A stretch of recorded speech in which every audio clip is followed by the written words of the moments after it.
Good morning students. आज हम discuss कर रहे हैं electrochemical cell. Electrochemical cell are divided into two types. First of all electrolytic cell,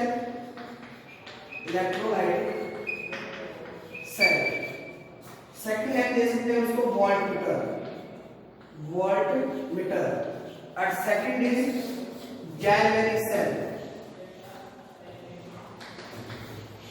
हमने डिस्क्राइब किया था व्हाट इज इलेक्ट्रोकेमिस्ट्री। हम द स्टडी ऑफ इलेक्ट्रोकेमिस्ट्री के अंदर हम किसकी स्टडी करते हैं? इंटरकन्वर्जन ऑफ एनर्जीज, यानी केमिकल को इलेक्ट्रिकल एनर्जी में कन्वर्ट करते हैं और इलेक्ट्रिकल एनर्जी को किसमें करते हैं? केमिकल एनर्जी में कन्वर्ट करते हैं। अब देखिए आपका जो इलेक्ट्रोलाइटिक सेल होता है वो क्या करता है? इलेक्ट्रिकल एनर्जी को कन्वर्ट करता है किसमें? केमिकल एनर्जी में। केमिकल एनर्जी या फिर मैं कहूं ऐसे सेल जो इलेक्ट्रिकल एनर्जी को केमिकल एनर्जी में कन्वर्ट करते हैं वो क्या कहलाते हैं? हमारे इलेक्ट्रोलाइटिक सेल।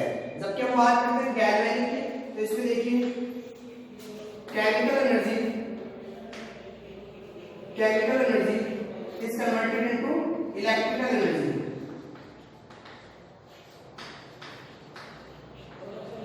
ऐसे सेल जो केमिकल एनर्जी को किसमें कन्वर्ट कर रहे हैं? इलेक्ट्रिकल एनर्जी में कन्वर्ट कर रहे हैं, वो क्या कहलाते हैं? Galvanic cell.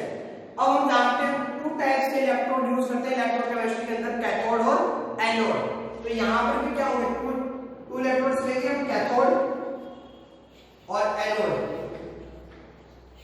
ये तो आपका फर्स्ट पॉइंट हो गया। सेकंड, अब आपको यहां देखना है जो कैथोड और एनोड होते हैं उन पर नेगेटिवली चार्ज होते हैं या फिर वो पॉजिटिवली चार्ज होते हैं? नेगेटिव पोल होता है, पॉजिटिव पोल होता है, ये कैसे डिसाइड करते हैं? तो आपको एक चीज याद रखनी है, पैनिक किसके लिए? इलेक्ट्रोलाइटिक सेल के लिए। पैनिक का मतलब क्या होता है? पॉजिटिव चार्ज किसके? एनोड पे, और नेगेटिव चार्ज किसके? नेगेटिव चार्ज किसके होता है? कैथोड पर। तो देखो कैथोड क्या है आपका? नेगेटिवली चार्ज, और आपका एनोड क्या है यहाँ पे? Positively charge. अब जब भी सेल बनाओगे इलेक्ट्रोलाइटिक सेल, उसमें कैथोड में क्या दिखाओगे? नेगेटिव चार्ज, और एनोड में क्या दिखाओगे? Positive charge. फिर हम बात करते हैं गैल्वेनिक सेल की। तो यहां पर भी क्या होंगे? दो इलेक्ट्रोड होंगे इसमें भी, कैथोड और एनोड। हम देख रहे हैं यहां पर पहले इलेक्ट्रिकल एनर्जी से केमिकल एनर्जी में कन्वर्ट हो रहा था किसमें? इलेक्ट्रोलाइटिक सेल में। और ये जस्ट उसका उल्टा है, इन्होंने क्या कहते हैं? केमिकल एनर्जी में कन्वर्ट कर रहे थे, किसमें? इलेक्ट्रिकल एनर्जी में कन्वर्ट कर रहे थे। तो यहां पर कैथोड कैसे होंगे? पॉजिटिव, और इसको एनोड क्या हो जाएंगे? नेगेटिव। जस्ट उसके क्या हो जाएंगे? अपोजिट हो जाएंगे। और इसके लिए अगर आपको याद रखना चाहो तो क्या होती है, ये बाद में बता देगा आपको, उसका ध्यान रखो। पैनिक का मतलब क्या होता है? पी से positive, anode, negative is cathode. ठीक है, आएगा मतलब क्या? Negative is cathode. नेगेटिव क्या है? कैथोड है, तो हमने कैथोड को नेगेटिव कर दिया, एनोड को पॉजिटिव कर दिया। यहां पे भी आपने लिख दिया। यानी टू पॉइंट्स आपने डिस्क्राइब कर दिए। एक तरीके से हम देखते हैं कि डिफरेंस देख पा रहे हैं electrolytic cells and galvanic cell में। हम क्या कर रहे हैं? साथ में डिफरेंस की स्टडी कर रहे हैं। हमने दो डिफरेंस पढ़ लिए, इलेक्ट्रिकल एनर्जी कन्वर्ट हो रही है केमिकल एनर्जी में, और केमिकल एनर्जी से कन्वर्ट हो रही है इलेक्ट्रिकल एनर्जी में। यहां पे हमने देखा कैथोड नेगेटिवली चार्ज था, जबकि यहां गैल्वेनिक सेल में क्या था? पॉजिटिवली चार्ज है। और यहां पे एनोड क्या? पॉजिटिवली चार्ज है, यहां कैसा है? Negatively charge. वैसे मैंने कहा था कैथोड और एनोड को हम किस प्रकार डिस्क्राइब करेंगे, ये चीज हमने बताई थी। यदि ऑक्सीडेशन होता है तो वो एनोड होगा, और रिडक्शन होता है तो कैथोड होगा। अब चाहे सेल कैसा भी हो, यदि ऑक्सीडेशन होता है तो कैसा होगा? हमेशा एनोड, और अगर रिडक्शन होता है तो कैसा होगा? हमेशा कैथोड। थर्ड पॉइंट की तरफ चलते हैं, non spontaneous redox reaction occurs। और यहां पे क्या होगा? spontaneous redox reaction occurs। अब समझो इसको, ये नॉन स्पॉन्टेनियस क्यों होती है और ये स्पॉन्टेनियस क्यों होती है? मैं यहां पर से समझाता हूं। यहां देखिए साइड में, मान लीजिए आपने क्या लिया? बीकर लिया, इसमें आपने क्या ले लिया? NaCl ले लिया आपने, इलेक्ट्रोलाइट ले लिया आपने यहाँ पे, उसको मैंने क्या किया, गर्म किया, मतलब मैंने क्या किया, उसको हीट प्रोवाइड की। हीट प्रोवाइड देने पर हमें पता है NaCl किस स्टेट में आ गए, मोल्टन स्टेट में आ गए। मोल्टन स्टेट का मतलब यहाँ पे क्या बन गया, आयन बन गए Na+Cl-। लेकिन ये आपस में रिएक्ट नहीं कर पाते, Na+ और Cl- क्या नहीं कर पाते, रिएक्ट नहीं कर पाते। क्यों? क्योंकि यहाँ पे मोल्टन स्टेट में है। तो इसको हमें रिएक्शन में पार्टिसिपेट करवाने के लिए क्या करते हैं, बाहर से उसको एनर्जी प्रोवाइड करवाते हैं, वो भी कैसे, इलेक्ट्रिकल एनर्जी। तो इस रिएक्शन को कंप्लीट होने के लिए हमें क्या करनी पड़ रही है, इनपुट करना पड़ रहा है, क्या इलेक्ट्रिकल एनर्जी देनी पड़ रही है इसको। तो इसको हम कहते हैं कि कैसे, नॉन स्पॉन्टेनियस है, ये अपने आप नहीं होती है, इसको क्या करना पड़ता है, करवाना पड़ता है, इसलिए इसको क्या कहते हैं, non spontaneous redox reaction occur. जबकि बात करें स्पॉन्टेनियस की, तो ये देखिए आप स्पॉन्टेनियस, ये आपने भी कर लिया, इसमें आपने CuSO4 का क्या सॉल्यूशन, इलेक्ट्रोलाइट्स ले लिया आपने, इसमें आपने जिंक क्लोराइड क्या कर दी, डिप कर दी, जिंक क्लोराइड। जैसे आप इसमें जिंक क्लोराइड डिप कर दोगे तो आप थोड़ी देर में सम टाइम आफ्टर आप देखोगे, यहाँ पे इसको जैसे आप टच करके देखोगे तो यहाँ पे आपको दिखाई देगा क्या, ये पात्र जो कंटेनर था वो आपका कैसा हो गया, हॉट हो गया, गर्म हो गया, हीट प्रोवाइड कर रहा है उसमें। अब इसमें हीट प्रोवाइड कर रहा है, तो मैंने कहा था केमिकल रिएक्शन के दौरान, यदि हम केमिकल रिएक्शन के दौरान यदि हीट और लाइट प्रोड्यूस होती है, उसको हमने क्या कहा था, केमिकल एनर्जी कहा था। मैं मान लेता हूं ये मेरी क्या है, केमिकल एनर्जी है। और मैं किसी भी इलेक्ट्रिकल एपैरेटस लेके कोई भी उपकरण लेके इसको क्या कर लेता हूं, इलेक्ट्रिकल एनर्जी में कन्वर्ट कर लेता हूं, तो ये क्या हो जाएगा, ये रिएक्शन कंप्लीट हो जाएगी। अब यहां देखिए, यहां पे केमिकल एनर्जी जो आ रही है, यहां पे जो रिएक्शन हो रही है वो स्पॉन्टेनियस हो रही है, किसी प्रकार की एनर्जी इनपुट नहीं करनी पड़ रही है यहां पे, तो ये कैसे होती है, स्पॉन्टेनियस रिडॉक्स रिएक्शन अकर। अब अगला पॉइंट देखो, 3 पॉइंट देख लिए हमने।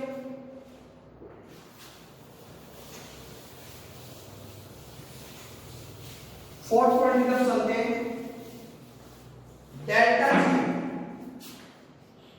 हमने समीकरण पढ़ी है, डेल्टा जी बराबर delta H minus T delta S. हम जानते हैं ये क्या होती है, टोटल एनर्जी होती है, टोटल एनर्जी ऑफ सिस्टम। आपने थर्मोडायनामिक्स में पढ़ते हैं ये, डेल्टा जी बराबर delta H minus T delta S. ये आप जानते हो क्या होता है, एंट्रोपी चेंज, ये टेम्परेचर होता है, इसको ले जाऊं gives free energy, gives free energy change, energy change.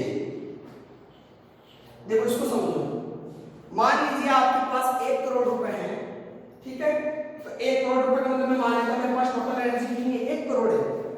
अब मैं कहूँ आप डोनेट कीजिए, तो आप ऐसा तो है नहीं कि आपके पास सीधे 1 करोड़ रुपए तो आप 1 करोड़ डोनेट कर दोगे, नहीं करोगे। क्यों? अगर 1 करोड़ अगर आप डोनेट कर देते तो आप खुद इतने गरीब हो जाओगे, आपके पास कुछ बचेगा ही। तो आप क्या करोगे, कम से कम 20 लाख 30 लाख अपने पास रखोगे, उसके बाद में बाकी डोनेट करोगे ताकि आपकी स्टेबिलिटी क्या हो, बनी रहे। बस वैसे ही यहाँ सिस्टम में डेल्टा एच, कोई भी सिस्टम हम ले लेते हैं उसकी टोटल एनर्जी होती है, वो क्या करता है, जो टी डेल्टा एस जो है वैल्यू, ये अपने पास रखता है, ये अपने पास रखेगा, यानी बाकी को क्या करेगा, डोनेट करेगा। डोनेट करेगा तो किसके काम आएगी, कोई कार्य करने के काम आएगी। जैसे आपने शिक्षा में डोनेट किया तो शिक्षा के काम आएगी, यदि आपने चिकित्सा में डोनेट किया, मेडिकल डिपार्टमेंट में डोनेट किया तो मेडिकल फील्ड में काम आएगी। तो इन्होंने ये वाली चीज क्या कर दी, डोनेट कर दी डेल्टा जी। ये क्या की, डोनेट किया, और ये क्या की, अपने पास रखी है, ये टोटल एनर्जी है। थर्मोडायनामिक्स में हम डिटेल से पढ़ते हैं, इसको एक बार ब्रीफली समझने के लिए प्रयास किया। ये आपके पास इतनी एनर्जी थी, ये आपने अपने पास इतनी एनर्जी रख ली, और इतनी एनर्जी किसके लिए रख दी आपने, वर्क फंक्शन के लिए, जो क्या करेगी, कार्य करेगी। यानी मैं कह देता हूं इसको किसके यूज करते हैं, वर्क फंक्शन में, वर्क फंक्शन में। अब मान लीजिए आपके पास यहाँ पे डेल्टा जी जो है, ये कोई वैल्यू सिस्टम की आपके पास, यानी ये वह एनर्जी है जो क्या करेगी, वर्क करेगी। अब मान लीजिए हम क्या करेंगे, नॉन स्पॉन्टेनियस रिएक्शन होती है किसमें, इलेक्ट्रोलाइट साइड में, मैं इसको इलेक्ट्रिकल एनर्जी यहां से क्या कर रहा था, प्रोवाइड कर रहा था इनपुट। अब जैसे मैंने इसको इलेक्ट्रिकल एनर्जी दी तो इसके काम करने की ऊर्जा तो वैसे इसके पास ऑलरेडी मौजूद थी, प्रेजेंट थी। जैसे मैंने इलेक्ट्रिकल एनर्जी दी तो उसकी वैल्यू क्या हो जाएगी, और बढ़ जाएगी। मान लीजिए आपके पास 20 लाख थे और आप किसी को और दे दिए 20 लाख, तो आपने काम करने की स्टेबिलिटी क्या हो जाएगी, बढ़ जाएगी। तो मैं कह दूं डेल्टा जी की वैल्यू क्या हो जाएगी, इंक्रीज हो जाएगी। भाई डेल्टा जी की भी कोई वैल्यू थी, जब हमने बाहर से इसको एनर्जी प्रोवाइड किया तो डेल्टा जी की वैल्यू क्या हो जाएगी, इंक्रीज हो जाएगी। यानी मैं कह दूं डेल्टा जी क्या होता है, फिर हम कह सकते हैं यदि नॉन स्पॉन्टेनियस रिएक्शन होती है तो हमेशा आप ध्यान में रखोगे उसकी डेल्टा जी की वैल्यू क्या होती है, पॉजिटिव। क्या होगी, पॉजिटिव। और ई साइड हमेशा इसके पॉजिटिव होती है, इसकी वैल्यू क्या हो जाएगी, नेगेटिव। अब आपसे ये पूछ लिया जाए कोई भी रिएक्शन क्या हो रही है, नॉन स्पॉन्टेनियस हो रही है, तो गिब्स फ्री एनर्जी चेंज क्या होगा, तो आप हमेशा बता दो क्या होगा, ऑलवेज पॉजिटिव। फिर हम बात करते हैं इसके गैलेक्टिक सेल की। यहाँ पे डेल्टा जी की वैल्यू क्या होगी भाई, इसके पास तो कोई वैल्यू की कार्य करने के लिए, वर्क करने के लिए बाहर से तो कोई एनर्जी प्रोवाइड करवा नहीं रहे हम, तो ये काम करेगा तो एनर्जी क्या होगी, खर्च हो जाएगी, कंज्यूम हो जाएगी। जैसे एनर्जी कंज्यूम हो जाएगी तो डेल्टा जी की वैल्यू क्या हो जाएगी, कम हो जाएगी। तो मान लेते हैं डेल्टा जी की वैल्यू क्या आ जाएगी, नेगेटिव। तो इस सेल की वैल्यू क्या आ जाएगी, पॉजिटिव। इसका मतलब कि कैसी होती है, नॉन स्पॉन्टेनियस रिएक्शन। समझने का सबसे आसान तरीका है, कोई भी सिस्टम अगर आपने लिया, उसकी टोटल एनर्जी डेल्टा एस थी, उसने अपने पास क्या रखी, टी डेल्टा एस एनर्जी रखी, बाकी वर्क फंक्शन के लिए क्या कर दी, डेल्टा जी एनर्जी रिलीज कर दी। देखो यहाँ लिखा भी है फ्री एनर्जी, जो मुक्त करता है फ्री एनर्जी चेंज करने के लिए, इसमें कोई वर्क करने के लिए। मैंने बताया किस प्रकार डेल्टा जी की वैल्यू पॉजिटिव है, इसमें डेल्टा जी की वैल्यू क्या है, नेगेटिव है। यदि डेल्टा जी की वैल्यू नेगेटिव होती तो हम कहेंगे ऑलवेज रिएक्शन कैसी होती है, स्पॉन्टेनियस होती है, उसमें किसी भी प्रकार की आपको बाहर से कोई एनर्जी प्रोवाइड करने की आवश्यकता नहीं होती। ये थे हमारे इलेक्ट्रोकेमिकल सेल। इसमें टू टाइप्स डिफरेंस भी देखने, लगभग हमने कितने डिफरेंस देख ली इसमें, 4 देख ली। हमने देखा एनोड कैसे होते हैं, पॉजिटिव चार्ज होते हैं या नेगेटिव चार्ज होते हैं। हमने देखा रिएक्शन कैसी होती है, स्पॉन्टेनियस होती है, नॉन स्पॉन्टेनियस होती है।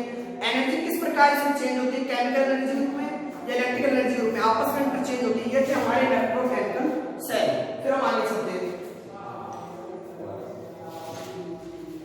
अब हम बात करते हैं सबसे पहले इलेक्ट्रोलाइटिक सेल की। सबसे पहले क्या पढ़ेंगे, इलेक्ट्रोलाइटिक सेल को डिटेल से पढ़ेंगे। इलेक्ट्रोलाइटिक सेल,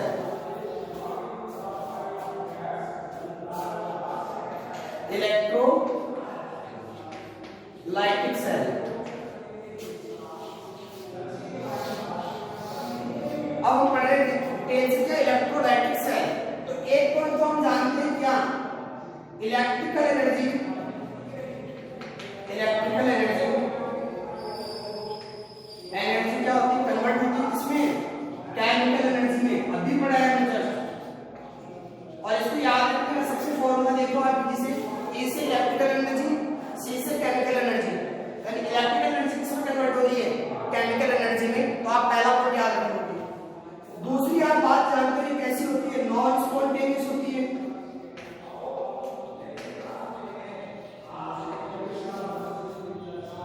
फिर देखिए आप इसको समझिए कैसा होता है इलेक्ट्रोलाइटिक सेल। आपने एक कंटेनर लिया,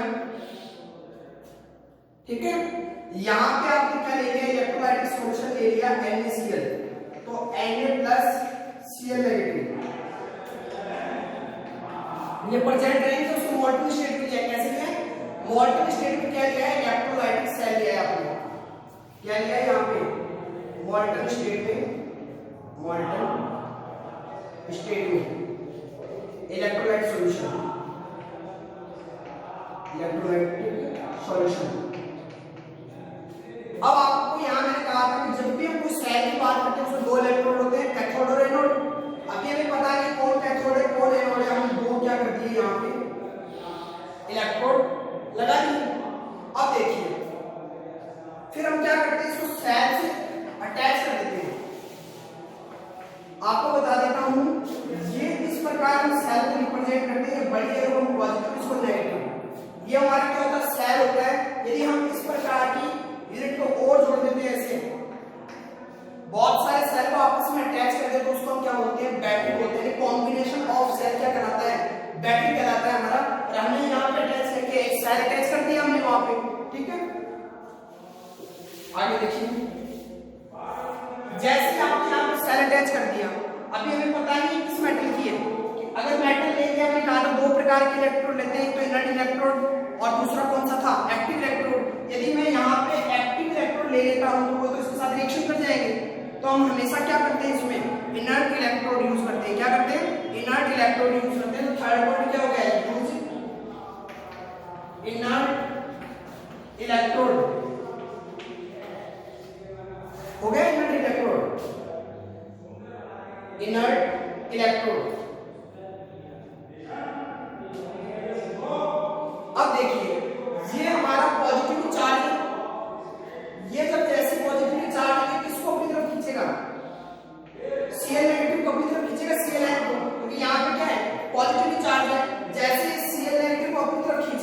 क्या करेगा, यहाँ पे देखो रिएक्शन होगी आपकी Cl नेगेटिव क्या करेगा, Cl प्लस इलेक्ट्रॉन निकल जाएंगे बाहर, ये बनेगा।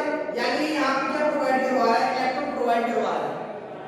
ठीक है, अब देखिए आपको मैंने कहा था लॉस ऑफ इलेक्ट्रॉन क्या कहलाता है, लॉस ऑफ इलेक्ट्रॉन ऑक्सीडेशन कहलाते हैं। तो हमने कहा था यहाँ लिख देता हूं लॉस ऑफ इलेक्ट्रॉन को हमने क्या कहा था, ऑक्सीडेशन। और मैंने आपको एक बात कही थी, जहां ऑक्सीडेशन होता है उसको क्या कहते हैं, एनोड। तो मैंने इसको क्या कह दिया, एनोड। कैसा हो गया, एनोड। अब मैंने ये कहा था कि आपको एनोड की मैंने ट्रिक बताया कि इलेक्ट्रोलाइटिक सेल के लिए एनोड हमेशा कैसे चार्ज होते हैं, पॉजिटिव चार्ज होते हैं। तो ये क्या रहेगा, पॉजिटिव चार्ज रहेगा। और यहां से मान लीजिए ये इलेक्ट्रॉन यहां आ गए, अब ये इलेक्ट्रॉन मूव करके इधर जा रहे हैं। ठीक है, अब ये जैसे इलेक्ट्रॉन इसके पास आएंगे तो ये क्या करेगा, Na+ को अट्रैक्ट करेगा अपनी तरफ, तो नेगेटिव क्या करेगा, पॉजिटिव आएगा अपनी तरफ अट्रैक्ट करेगा। ये देखिए इस प्रकार होगा। तो यहाँ पे देखिए आपके Na+ क्या करेगा, एक इलेक्ट्रॉन को जो इसने रिलीज किया है यहाँ से फ्लोरीन ने, वो ये क्या कर देगा, गेन कर देगा। जैसे ही गेन करेगा इसमें कन्वर्ट हो जाएगा Na में। अब हमने कहा था gain of electron, gain of electron क्या कहलाता है, रिडक्शन।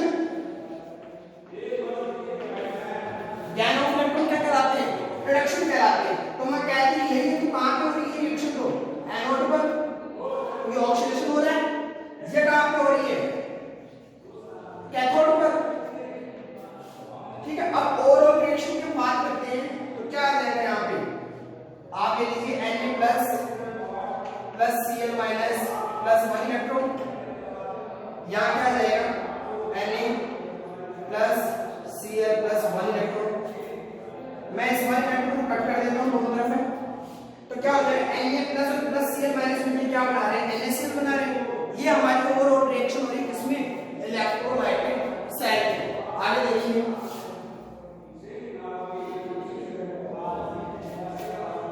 अगर मैं आपको एक बात को कहूं, इसमें देखिए हम सेल को लगाते हैं, सेल क्या करता है, पोटेंशियल डिफरेंस को क्रिएट करता है। क्या करता है, पोटेंशियल डिफरेंस को क्रिएट करता है, जिसके कारण से क्या हो पाता है, करंट का फ्लो हो पाता है। यानी सेल का क्या काम है, यहाँ पे ये पोटेंशियल डिफरेंस को क्रिएट करता है। तो हम लिख सकते हैं क्रिएट पोटेंशियल डिफरेंस, डिफरेंस। अब मैं आपसे पूछ लूं फ्लो ऑफ डायरेक्शन पूछ रहा हूं आपको, इलेक्ट्रॉन के फ्लो की डायरेक्शन कौन सी होगी, इलेक्ट्रॉन कहां से कहां जा रहे हैं, यूं जा रहे हैं इलेक्ट्रॉन, ये पहले यहां पे है, इस इलेक्ट्रॉन से यहां जा रहे हैं। तो मैं कहती हूं इलेक्ट्रॉन का फ्लो कैसे हो रहा है, एनोड से कैथोड हो रहा है, नहीं हो रहा। तो मैंने यहां लिख दिया देखो एनोड, ये लिख दिया मैंने कैथोड। तो ये तो क्या हो रहा है, इलेक्ट्रॉन का फ्लो। अब आप जानते हो जिस साइड डायरेक्शन में इलेक्ट्रॉन का फ्लो होता है उसके अपोजिट डायरेक्शन में क्या होता है, करंट का फ्लो होता है। क्या होता है, करंट फ्लो होता है। तो अब यहाँ पे करंट फ्लो कैसे हो जाएगा, कैथोड टू एनोड। तो मैं लिख देता हूं यहाँ पे करंट फ्लो। तो देखो हमने क्या देखा, हमने यहाँ देखा कि हम जो इलेक्ट्रोड यूज लेते हैं वो इनर्ट लेते हैं। ठीक है, उसके बैटरी से अटैच करके एक इलेक्ट्रोलाइटिक सॉल्यूशन लेते हैं। और याद रखना हमेशा इलेक्ट्रोलाइटिक सॉल्यूशन भी कैसा लेते हैं, जिसमें इलेक्ट्रोवैलेंट बॉन्ड हो। इलेक्ट्रोवैलेंट बॉन्ड किसको कहते हैं, आयनिक बॉन्ड को बोलते हैं। उसमें कम से कम क्या होना चाहिए, आयनिक बॉन्ड प्रेजेंट होना चाहिए, तभी तो वो आयन में टूटेंगे और रिएक्शन होगी। फिर यहाँ पे हमने देखा था कि दो इलेक्ट्रॉन जो होते हैं एनोड और कैथोड, उसके ऊपर रिएक्शन होती है, ऑक्सीडेशन और रिडक्शन। एनोड पे ऑक्सीडेशन और कैथोड पे रिडक्शन। हमने किसी को एनोड कैथोड नहीं कहा था, हमने रिएक्शन देखी थी पहले। रिएक्शन देख के हमने देखा कि ऑक्सीडेशन हो रहा है तो हमने क्या कहा उसको एनोड, और अगर रिडक्शन हो रहा है तो उसको हमने क्या कहा था, कैथोड। फिर हमने उस चीज में बताया था कौन पॉजिटिव और कौन नेगेटिव होता है। इलेक्ट्रोलाइटिक सेल भी आपको पहले डायरेक्शन थी, पॉजिटिव क्या होता है एनोड और कैथोड क्या होता है, ये कैथोड, ये कैसा हो जाएगा नेगेटिव। तो आपने क्या कर लिया, यहाँ पे इलेक्ट्रोलाइटिक सेल पढ़ लिया। अब ये वीडियो कब तक चलेगी, मैं अगर बात करूं ये रिएक्शन हो रही है, करंट फ्लो हो रहा है, सब कुछ हो रहा है, कब तक ये रिएक्शन चलती रहेगी। दो कंडीशन है इसके अंदर, या तो जब तक आपका सर्किट पूरा बंद है, क्लोज है सर्किट, तब तक ही चलती रहेगी। दूसरा, जब तक यहाँ पे NaCl की जितनी कंसंट्रेशन वो पूरी कंज्यूम ना हो जाए, तब तक ये रिएक्शन चलती रहेगी आपकी। ये Na को अट्रैक्ट करते रहेंगे, Cl भी लेते रहेंगे और ये रिएक्शन चलती रहेगी। जैसे ही समाप्त हो जाएगा, यहाँ पे कंप्लीट हो जाएगा, तो आपकी रिएक्शन क्या हो जाएगी, स्टॉप हो जाएगी। तो हम लिख लेंगे the process will be continuous, लिख लो the process will be, the process will be continuous, continue till the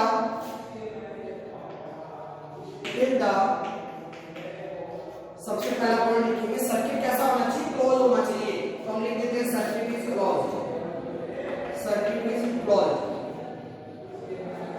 भाई अगर हम सेल को हटा देंगे, सर्किट को ओपन कर देंगे, तो मतलब है कि फिर करंट का फ्लो होने का मतलब, करंट कैसे फ्लो होता है, नोड और कैथोड के पॉइंट हो पाएगा।